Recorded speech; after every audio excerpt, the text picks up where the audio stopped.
everybody. Welcome to another amazing experience. And today on the show, I have a very special guest, Mr. William Hayashi, author of the Dark Side trilogy, radio host, and all-around good guy. Welcome, Mr. Hayashi, to the show. Glad to be here. I really appreciate you coming out. Oh yeah. Like, let me ask, just regale us, sir. Tell us about you. Tell us about William Hayashi. Where you're from, how many siblings you have, if any. Like, Well, I grew up in Chicago, and I went to school in Wisconsin, then came back to Chicago, and for the most part, I did a little bit of research. And I started an IT consultancy. I'd been in computers since about 1970, so that came pretty easy to me. And I didn't become a writer until later in life. It was like 2001 when I started writing my first book. Finished it that same year, but I didn't get it published until 2009. And then it was a trilogy. It was called the Dark Side trilogy, and all three books are out now. I've got pretty good reviews, except for some disgruntled, lightly complected people. But it was a labor of love. I actually have a second trilogy that's already written and it's ready to go. So hopefully over the next 2 to 3 months, I'll get that all together, get the covers done, get everything formatted, and then the second trilogy will be out. It's kind of a sequel to the first one, and the first one tells a story of what happens in the United States of America when the country finds out that African Americans have been secretly living on the backside of the moon since before Neil Armstrong got there. It was kind of a new idea. Nobody had ever done anything like that, and it was fun to write because I got to take care of some things that really had bothered me about the depiction of African Americans in modern society. Um, According to Americana, American culture, there's no, two-parent households. There's no middle-class blacks. There's no professional blacks who, maybe married each other, like Cosby, doctor marrying a lawyer. And then the other thing is every writing class, and I took them way back in college, or every writing workshop I went to, oh, there's no more new stories. You're not going to be able to do a new story. Just do a variation on a theme and be happy with that.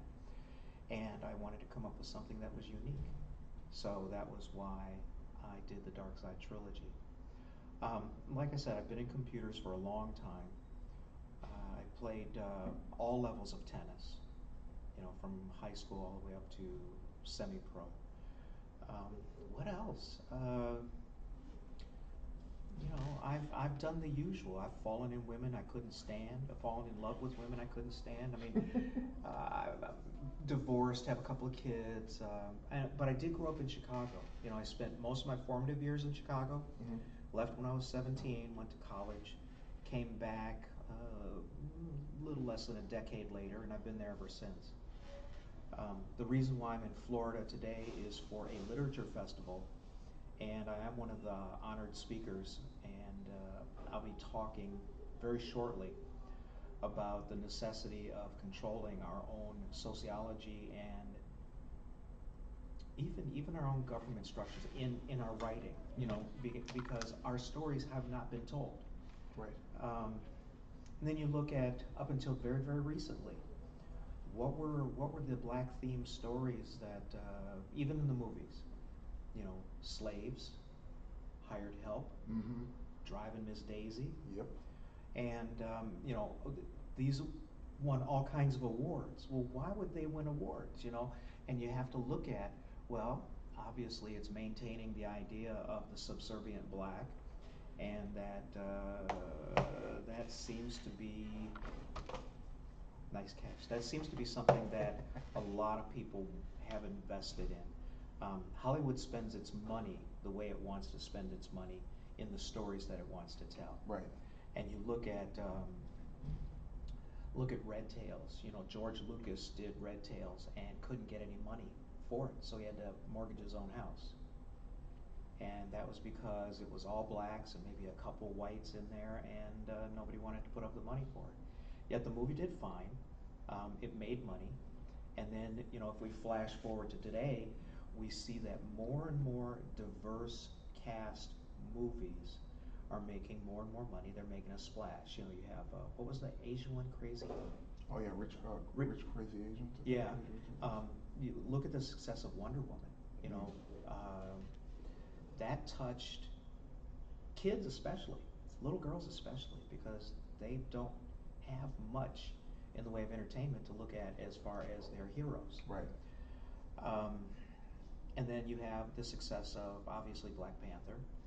You have the unexpected success of Luke Cage, which broke Netflix for a few days. Yeah. And a couple studies that came out in the last 5 years showed that movies with diverse casts make more money.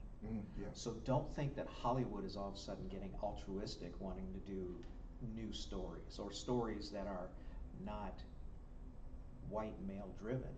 It's just a matter of money. Right. But hopefully it happens enough and it trends enough so that we could see a body of work that emerges that not only proves the meme that, you know, people want to see diversity in their movies, but that the people who write that sort of stuff are a cut above the average writers. You know, when I look and I see, oh, well, let's do Bewitched, let's do Dukes of Hazzard, let's do, you know, all of these kinds of movies, excuse me, where they obviously had exhausted the imagination of whoever writers they could get, and they wanted to play it safe. And I admit Hollywood is risk averse, and I admit I understand why. You know, if you spend $100 million on a movie and you don't get that money back, that's $100 million that's essentially gone. Right. So, I mean, I understand the financial part of it, but when you have it in their people in their minds going, well, you know, George Lucas, what does he do? He wants to do a movie about red tails. I don't know. You know, what kind of success could he have? You know, well, George Lucas has done quite well for himself. Yeah. So it's important to see these kinds of stories being told, if for no other reason that they give an example and sometimes even hope to people who have never seen themselves in an epic story or even a positive story before. You know, let's start with let's go back to Shirley Temple. Let's go back to the early days of movies. You know, how were blacks depicted? Slaves, house workers, domestics, the babysitters for wealthy white tap dancing girls. And so, you know, not that that's supposed to send a message, but what happens if you're, you know, a 6-year-old black child and this is what you see on your TV or this is what you see in the movie theater? Right. Disney has tried to do some things by creating, for its animated series, non-white characters in, you know, non-stereotypical meme positions. So that's kind of good. But again, you know, I look at that with a little bit of a cynical eye because I think that they are trying to catch that cash. Yeah. One of the reasons why I wanted to do this was because I found out you were a gamer. Yeah. And way back when, the first Castle Wolfenstein 3D game that came out, my buddy and I had 2 computers in my office at first. We would play that all night, and we couldn't play cooperatively. Then Doom came out. That was fun. These first-person shooters were something new, and they were very exciting.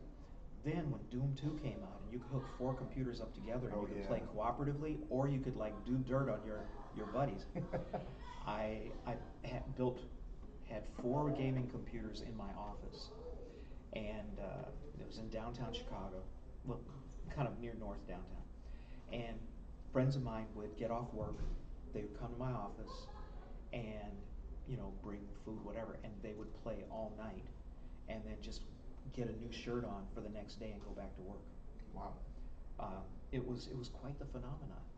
Later on, you had the Half-Life series. Oh yeah. and Team Fortress Mm-hmm. and Counter Strike. With those, I regularly logged on to a game every Tuesday night, and it was the U.S. versus Canada. And the insults were worth being in the game. So you'd have, you know, the American team and you'd have the Canadian team, and we'd be at it for hours and hours and hours. First person shooters are great. They get out aggression. You know, only idiots think that first person shooters propagate street violence. Mm. You know, maybe Grand Theft Auto. Maybe Grand Theft Auto. Yeah, you know, running over folks, old folks, you know, things like that, maybe. But it's, you know, people try to glom onto a lot of things to blame current culture for whatever bad is happening. And instead of saying, you know, maybe we've got too many guns, or as Chris Rock said, maybe we got too many bullets. Right. You know, if a bullet costs $9,000, you'd think twice before you shot somebody. Mm-hmm. You'd really have to want to shoot them. So, first person shooters were a love of mine. I haven't really kept up with it. You know, there's a little part of me in the back of my mind thinking, well, maybe I can just download the latest from Steam or something and get back into it, but I don't know if that's really ever going to happen. You get a certain age and your twitching is not as fast as it used to be as far as shooting folks. But I like it because a lot of fiction and even science fiction is reflected in a lot of these games. You know, you look at when Unreal came out. You know, there was the fantasy aspect of that. You look at these games, and there is as much care taken for the storytelling as there is for some movies and even some books. You know, they have a whole creative universe that they've got, and like the Halo. Yeah. Halo has a cadre of books. You walk into the bookstore, and there's a whole shelf of stories written in the Halo universe. So there's a lot of crossover from science fiction, fantasy, horror into gaming, which is interesting to watch, to see what people glom onto, what people find interesting. And you know, sometimes and these mod kits where people can build their own levels, they can build their own characters. A friend of mine did a mod of the John Hancock Center, one floor of the John Hancock Center in Chicago, one of the taller buildings. And so we would get in there, and there would have cubicles, there would be little offices to hide in. There were a couple stairwells where you could go up one or two floors, and you know, this was a labor of love for him as a gamer. Again, you know, I'm not in touch with what's current, but I was there at the beginning. One of the things that I really enjoyed was playing the games and finding flaws, like where I could hide halfway in a wall or something like that, and then I'd report that to the developers and say, hey, you got a clipping problem here or something like that. And maybe I wouldn't tell them right away so that I could use it against other people. Of course. Yeah. But the reason why I'm here is this, it's kind of rainy out, thundering, it's pouring. Yeah. But I'm here on this dreary day to talk about, you know, the importance of inclusion and the importance of being able to tell good stories about people of color so that it carries on. You know, it carries on, and people of color can look at them, especially kids, and see something of themselves in some place where they wouldn't have normally.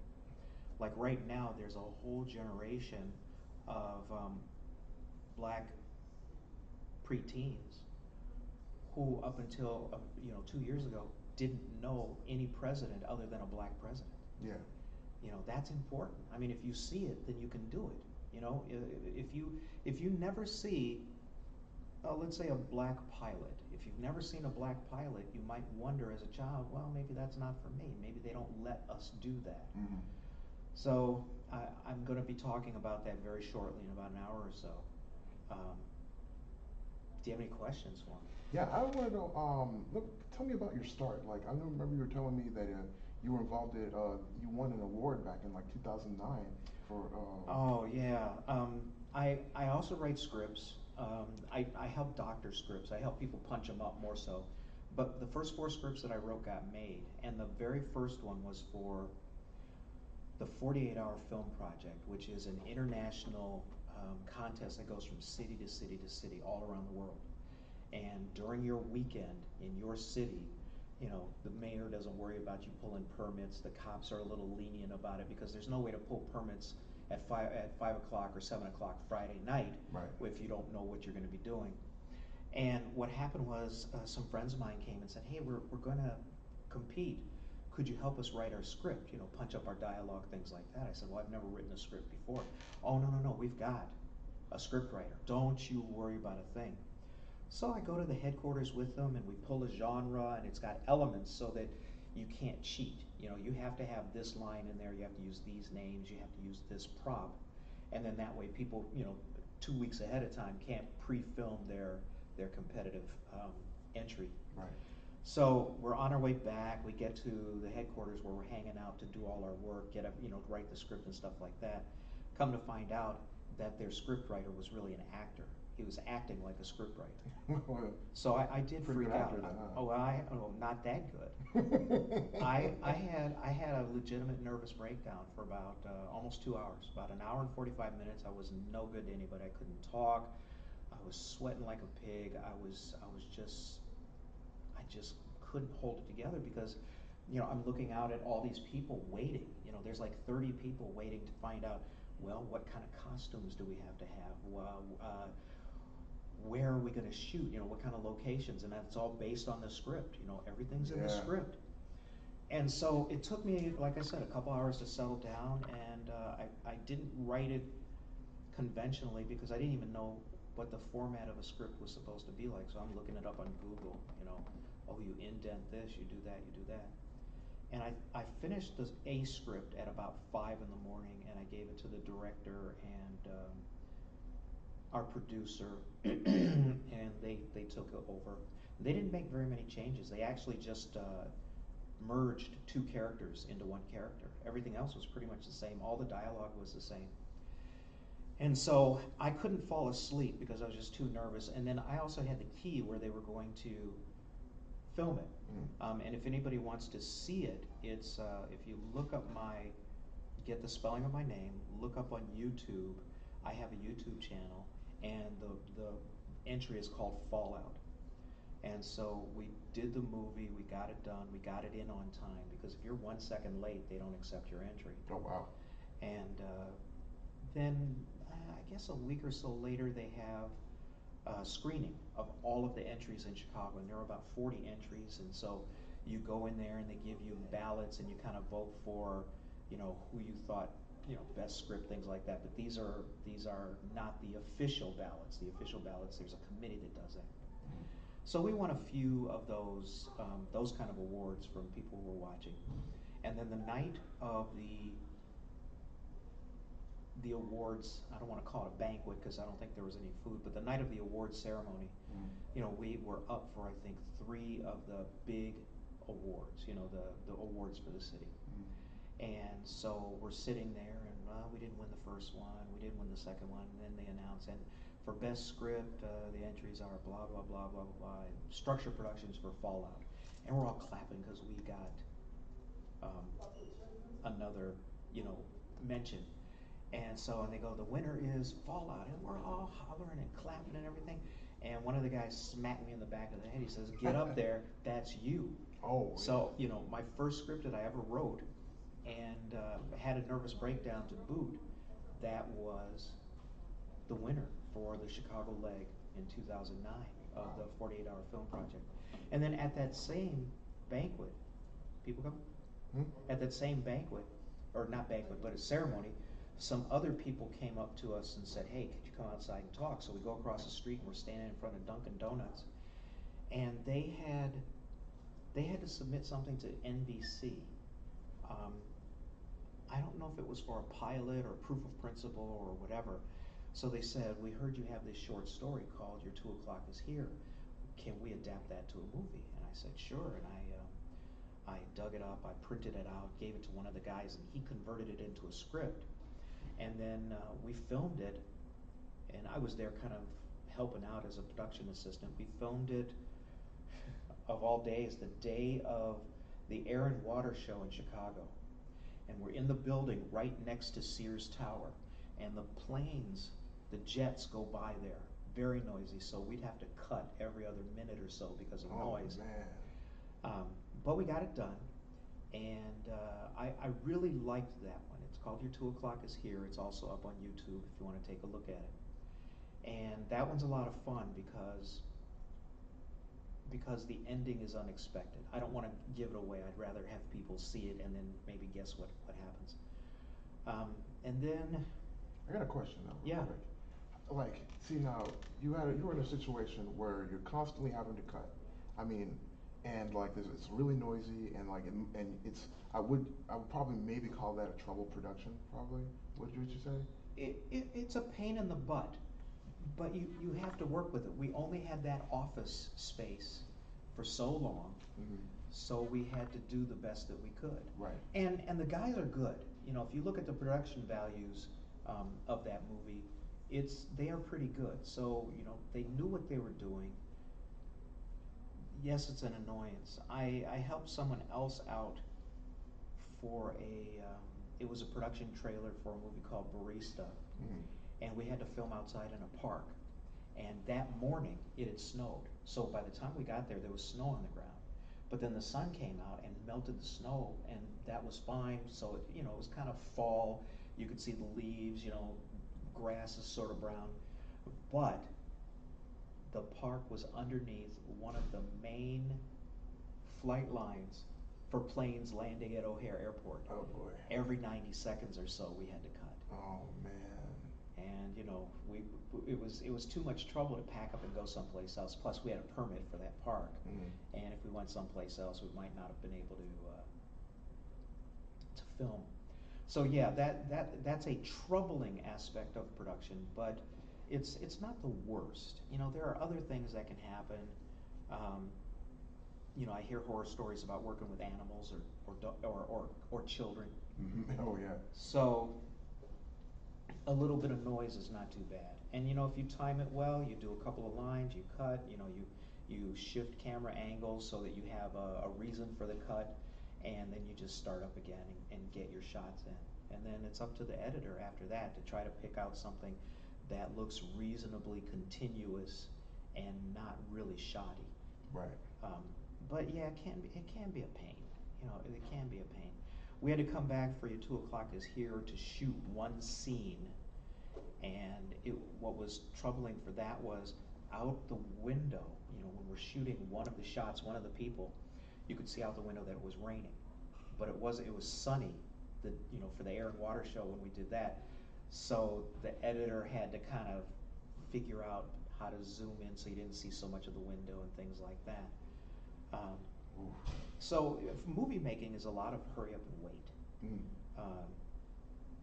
You know, that's why stars get trailers so they can hang out in there, play their video games or whatever they're going to do, because there's a whole lot of downtime, you know, while you wait for things to happen. Wow. I've helped other productions, and I've just, because I wanted to learn the process. I did a production trailer also on YouTube. It's called The Chicago Job. Yeah. And that's about a comedic bank heist movie. And I actually worked out a way of robbing a bank that would work one time and you wouldn't get caught. And the reason why I know it would work, I do some consulting every now and then with the U.S. Marshals. So I took the idea to them. I said, you know, hey, take a look at our production trailer here. If we do this movie, do we get in any trouble? You know, somebody decides to rob a bank using our method, because it will work. And they told me, well, yes, it will work. Nobody will chase you. You'll get away with the money. No die packs, no nothing. My Marshal friend, she said, no, you know, you're not really responsible for other people's misbehaving. Right. So eventually, one of these days, I'll get enough money. I think we've got a budget of around $2 million, which is a lot, especially for me for a first film, you know, real film. Right. So that'll be interesting to do, but I've got the script ready to go. It has grown-up humor, and I don't mean grown-up humor like, you know, potty humor or anything like that, but kind of classic situations, like a guy is his girlfriend has to move back in with her parents because they lose their apartment. So he sneaks in the window and they're getting amorous in the bed, and the door opens and mom turns on the light and he jumps up and he doesn't have anything on. She goes, another thing your dad's not gonna like you. Just little things like that. I like using humor a lot. I like using the unexpected. For my books and short stories, I'm known for having unexpected endings. And I like that because I think that one of the things that people remember most when they read a book or they go to a movie is how did it end? Yeah. And sometimes I'd be a jerk. Like when Titanic came out, I'd be in line to go to another movie, and when they're coming out, I go, hey, how was the movie? And they go, oh, it was great. No, no, no, don't tell me how it ends. Or maybe Passion of the Christ. No, no, don't tell me how it ends. Yeah, right. But I like having a good ending. As a matter of fact, most of the time when I write a book or write a short story, I think of a really great ending, an unexpected ending, sometimes a twist, kind of like the Twilight Zone. Oh yeah. And then I will write a story to get us to that ending, and that's my process. Nice. Yeah. Yeah, because you've written a lot of stuff though, right? Like, is it stuff outside? I mean, you've been like in published in anthologies and stuff like that before. Yeah, I've been invited to write short stories in other people's creative universes. I just finished a couple. One for Milton Davis and Gene Peterson, their Dark Universe, Bright Empire, and I have a story in there, cleverly titled. I think it's clever. Don't start none, won't be none. Oh, there you go. Yeah.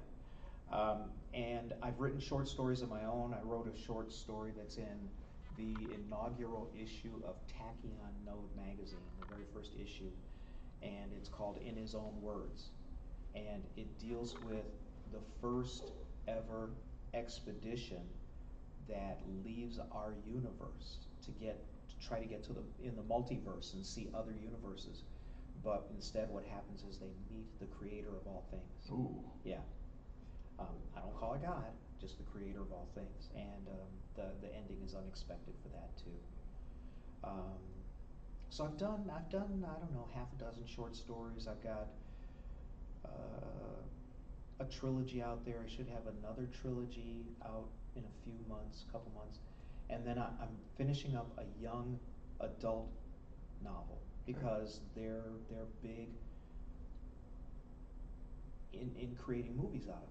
Yeah, they sure and are. So I've got an idea that I think is obviously nobody's ever done this before, and I've read a lot. I mean, my dad was a science fiction fanatic, and so when I'm 7, 8, 9, 10 years old, he's got a whole wall full of science fiction books, and I would read those. Or, the other thing that my parents did to trick us, they put all the encyclopedias and everything right outside the bathroom. So, if you wanted something, grab a book to go in there. You get the encyclopedia real quick. Yeah, or something, some Time, Life, Nature book or something like that. So, I like to read. I was fortunate in college to have a really, really fast reading speed, so I could read a lot of, for both studying, what little studying I did, and I could read for pleasure. I really liked reading for pleasure. I still do. I don't read as much now because I'm spending a lot of time writing. Yeah. Yeah. So what's it like being like in, because you said like you're writing as part of like Milton Davis's like universe. Like what's that like trying to write a story, like basically instead of like building your own world, like having a story that mostly conforms to somebody else's like universe and like their storyline. Most of these producers, most of these people who've created these their own universe, they usually have a Bible, which details, your main characters, the situation. Like in the Dark Universe, there's a period of time where stars kind of go nuts in the galaxy and produce enough EMP that it kills off all technology on all the planets in the universe. So, you have to look at these features of their creative universe and then, write a story that makes sense to you but stays within those boundaries. So it's kind of a double-edged sword. Of course I'd love to just write my own stuff, but then there's a challenge, and I like the challenge of being able to write something. And then when they accept my submission and it becomes part of an anthology, I do feel pretty good because I managed to fit in. Right. So it's, I think a lot of people are excited about it because maybe they're relieved that they don't have to think of all these things. They don't have to create a universe from scratch. There's one already there, and then they can concentrate on their story, and adding their characters as long as they conform to the sociology of that creative universe. Some people might find it constraining and going, I really like to write my own stuff, but I've written for that one. I wrote for H. Wolfgang Porter's Dark God's Gift. I wrote a short story in his universe. I think I've done a couple more, but I can't remember them right now. Okay. But it's not bad. I like it because it's a challenge. Okay. Have you ever thought about like doing something like that yourself, like creating like let's say like the Dark Side trilogy universe, and then having like people like write stories in that universe? So you've been in my head. I have one trilogy. I'm going to publish the second trilogy, and then I have to write a 7th volume that will wind up the story, because the second trilogy is kind of a sequel to the first one. And then the 8th book in the entire series is going to be just that. I'm going to invite science fiction authors to submit stories in my universe to create an anthology. Because I'd like to see what other people do with my characters or my universe or my situation. Yeah, so that is of interest to me. Yeah, that sounds really cool. I was thinking about, like, man, that'd be really cool to see, like, because you pretty much laid like a really solid foundation, like in the first 3 books, and then you're building upon that with another trilogy, Yeah. and then even in a book after that, like it's like the groundwork will be completely laid for like something like that. Well, I wanted to have a really good narrative, and the first the reason why I started writing the trilogy in the first place was I told you the thing about writing instructors say there's no new stories out there, and the other was I grew up in Chicago, and I had pretty much a middle class upbringing, and the blacks, the Asians, the Hispanics, everybody I knew, mostly had, the ones that had divorced parents were few and far between, not the majority. And so I grew up with a whole bunch of people who are not represented in America. And I wanted to just write about the kind of people I grew up with. And that was important to me because you don't see them very often. The closest that we came to something that, well, this was earlier. The first thing we saw was the Cosby Show, the last show, where like I said, a black doctor married a black lawyer, and they had teenagers who had white problems. and so a lot of people gave a lot of pushback about that. Well, a family like that doesn't exist. Oh, this is a fairy tale. Yeah. And it's not. My dad was a biochemist. My mom, had college degrees, and they got married. My dad's Japanese from the West Coast. My mom's black. I guess her folks originated in Oklahoma, and they met in all places, Wisconsin, in college. So, and I'm old enough that, yeah, I've been biracial way, way, way before Barack and Tiger. Yeah, they're biracial come latelys. Biracial come lately. Yeah, absolutely. I already broke the ground for that. Excuse me. So, the motivation to write was, well, you might have some stories in your head, but then as I sat there, again, I thought about the ending to that book, and the ending is, everybody says it's brilliant. I think it's clever. And then I proceeded to write 500, 600 pages to get to that ending. Wow. Yeah. That's pretty awesome. Yeah. And speaking of awesome, you were talking about, and this was, I think it was like yesterday when we were at breakfast.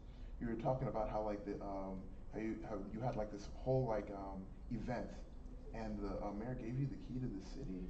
Oh yeah, last weekend I was in Osceola, Arkansas, And as a matter of fact, the contact, that the whole thing happened because of Wolfgang Porter. A friend of his read my books, and I had been on the phone with her a couple times talking about what she was telling me what she would think of the books or have questions.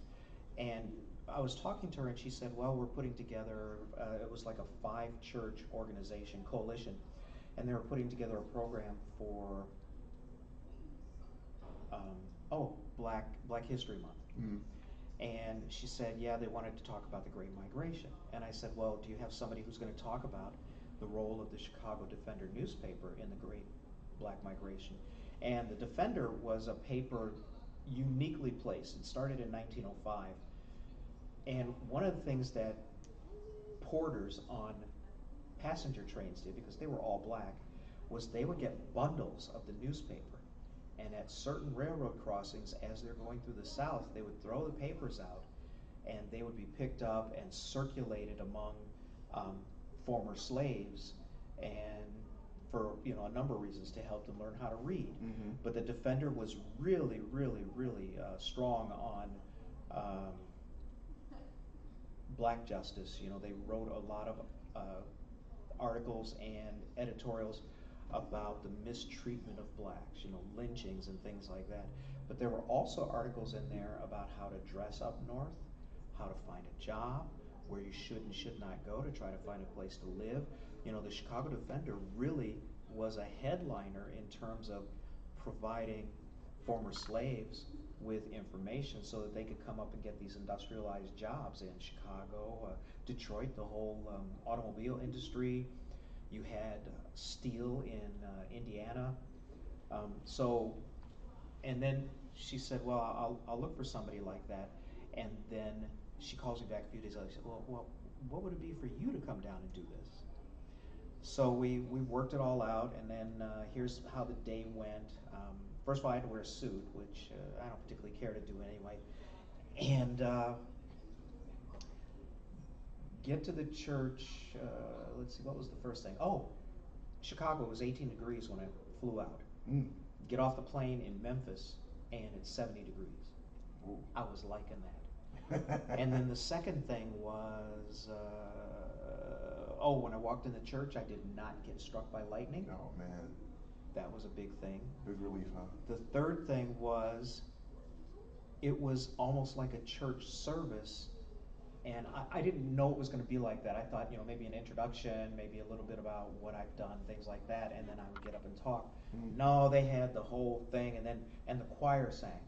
So right before I'm scheduled to go up, the choir does a number, and it's a fairly extensive number, and then there's an introduction of the woman who introduced me, and then the woman introduced me, and then I go up, and I just, the first thing out of my mouth was, I don't know how to deal with this. I've never had an opening act, and especially not a choir before. So that kind of set the tone for the talk, and it was, I was told it was entertaining and informative, but it was kind of cool when it was over.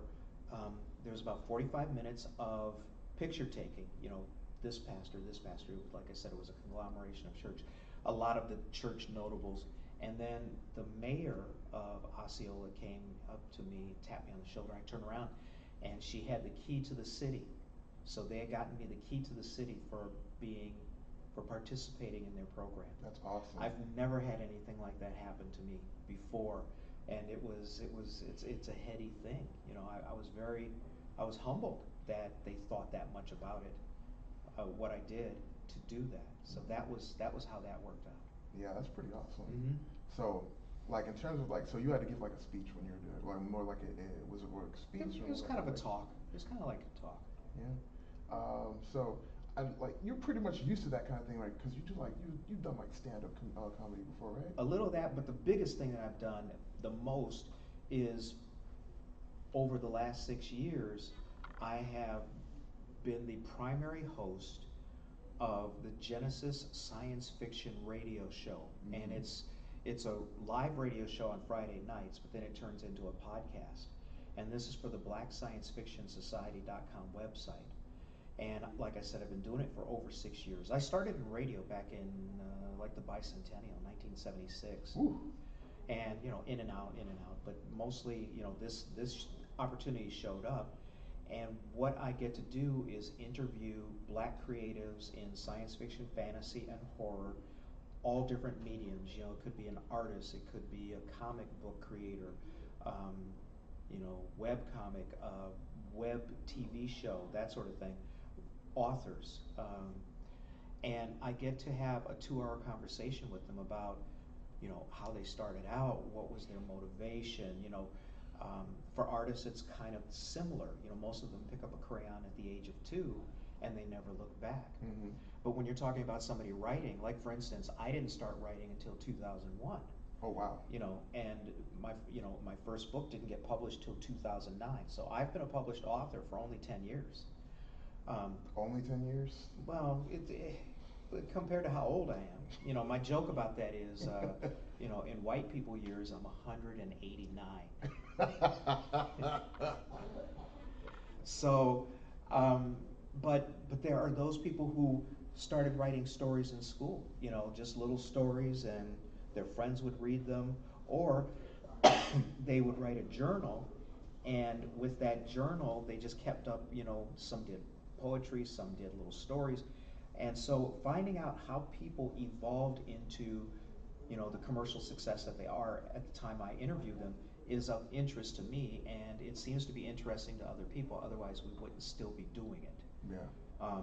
And so that's where I get a lot of my gift for gab, because I get to talk to people a lot. And I have to be a little bit light on my feet, because sometimes you can sense when somebody doesn't want to go in a direction, or I go in a dead end. And the worst interviews for me are people who answer me with 1-syllable answers. If I ask a question, or so do you what's the best part about doing the art? The drawing. Okay. Yeah. You want to speak a little bit more so, about that? Yeah, that can be a hard interview. Yeah. How often do you get interviews like that, where you feel like you have to like pull the information out of them? Not so much, and I've gotten a lot better at doing it. I've gotten a lot better at getting people involved. The biggest part is to make them feel comfortable at the beginning, because nobody wants to do a 2-hour interview. Nobody wants to. They go 2 hours. Jarvis Sheffield is the originator of the website, and he books all the talent. I just do the interviews. He books all the guests, rather. And so he scares them. He says, well, they go, how long is it for? He goes, well, it's 2 hours. And that freaks people out, because if you were to just have a Q&A session with people asking you questions for 2 hours, generally it's the police or the FBI. It's not a fun thing, and they're trying to catch you in a lie. But being able to have a conversation is a lot easier. And that's how I try to do it. I try to just talk to them like a person, So, was your family supportive? What was it like in school? Were you doing schoolwork? Just little things like that you would want to know about somebody anyway. And that's how I judge that. That's how I conduct the interview. I try to think about, well, what's interesting about this person, and try to get that into the conversation. Awesome. So how exactly did you get started doing that particular show, like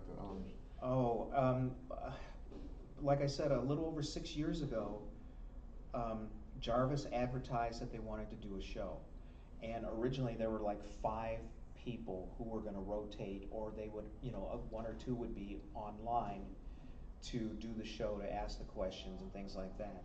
And eventually, the others fell off. It was easier for me to do it every Friday night, because I'm home anyway, because of the ankle bracelet. Yeah. So, no, but it's a labor of love. Otherwise, I wouldn't give up all my Friday nights for that. Right. But that's how it started. There were other hosts, and they just all dropped out, and now I'm left behind. Every now and then, like if I have to be interviewed, fortunately a friend of mine, Penelope Flynn, will go ahead and do the interview, and she'll interview me. So that's kind of cool. That is cool. If I get to, if I have a book that comes out or something like that. So that works out real well. Yeah, I'll bet. Mm-hmm. Okay. So you did a panel yesterday, right? Mhm. And what was that panel on? Actually, it was just a bigger panel of all of the guests, all of the writers, and Milton Davis chaired the panel, and he kind of asked us questions, and everybody gave their take on certain issues about writing. Today, I have to do it by myself, um, and it's not that daunting. I'm not worried about it, but it's a different dynamic. When you have 5 or 6 people, it's a little hard to get to give everybody a fair shake, because Right. you have to break it up, and everybody has to have a chance to say what they would like to say about a particular issue. Today I've got like 50 minutes all by myself, so that'll be a little bit easier for me. Okay, cool. So, as like, so this is like we're here at like FAMU doing Black to the Future, Mhm. but you were here for weren't you here for Black for the Future, Black to the Future the last time? Yeah, that was 2016. Yeah. And I only had 2 books out at that time. You know, I hadn't done the last book. Did I have? Yeah, I had 2 out. So the trilogy hadn't been completed. Um, it, I think one of the reasons why they asked me back was I did finish the trilogy, and I don't. I guess I play nice with students. You know, I used to teach at the University of Wisconsin, so. Oh, really? Yeah, so this is not too out there for me, but it's not, I don't like to lecture. I would rather have an interactive discussion with a whole room of people. Yeah. And have them ask questions about what it is I do. Okay. So, as seeing as how like you've been writing for a while, Mhm. let me ask you, like, if you could go back, like, we'll table that for later, but to new writers coming in, like saying, you know what, I want to be like William Hayashi, I want to start writing. What kind of advice would you give to them? Wow. Okay, the most useful thing I learned about writing is treat it like a part-time job. Okay, because I would join writers groups in Chicago, and workshops and things like that, and there'd be people in there, and they'd say, hey, I've been writing a book, and I go, how long have you been working on it? And somebody would say, well, it's been 12 years now, and I'm wondering, well, what kept it from getting done? So one of the things that I figured out for myself was when right off the bat for the first book, I scheduled it so that I did treat it like a part-time job. So every night at 10 p.m., I stopped whatever I was doing, got on the computer, and either wrote or edited till about 2 in the morning. So that's 4 hours a day. And then that way, if you treat it like a part-time job, you will finish it. So I think that's the biggest thing that I learned. Okay. Somebody? Oh yeah, I saw some cool people out there. I'm like, I don't know if they're gonna tell us to move out of here, but we're gonna keep going until they tell us. So. Okay. So, if you could go back to the very beginning when you started writing, what advice would you give yourself? Calm the F down. Yeah. Okay, because when I was writing, here's what I was terrified of. I was worried that once I finished the book and it got published, some Tom Clancy techno weenie guy would look at something in the book and it would be so egregiously wrong that they would really hammer me on it, and I did not want that to happen. And I should have just calmed down and trusted my research and not take things for granted. So that was the big thing. And then when the book came out, you know, it's sitting on Amazon for a while, and it took like 5 or 6 months to get the first reviews coming in. And when they started coming in, they were all 5-star and 4-star reviews. So I felt better about the story I got. So I think everybody's going to have creative anxiety. It's just how you handle it. And I would tell myself to just relax, trust, you know, your story. You're good at researching. You're not just putting wild stuff out there. And just try to stick with that instead of being so worried about it. It didn't really help that much. The second book, I created a black community, right? And I worried about whether some sort of sociologist or psychologist would say, well, this community would never work because of this, and this. But it hasn't happened. So I've learned to relax a little bit and trust myself. Awesome. Yeah. All right. Well, I think that's all the time we have for right now. I really appreciate you coming on the show. Oh, man, it was a pleasure. Thank you so much. You have no idea how much I appreciate you coming on the show. Well, thank you for having me. Oh, man. So, to everybody, this is William Hayashi. I'll be posting all of his information in the Discord and on Twitter. I'll be if you would be so kind as to send me some of those like some of your stuff, you know, on. I'll do that, sure. Yeah, I'd really appreciate that. All right, everybody. I'll be doing a couple more interviews today. He is the first of many, and hopefully you guys will come back to see those. But until then, I'll see you guys next time on the next amazing experience. I'll see you then. Hello.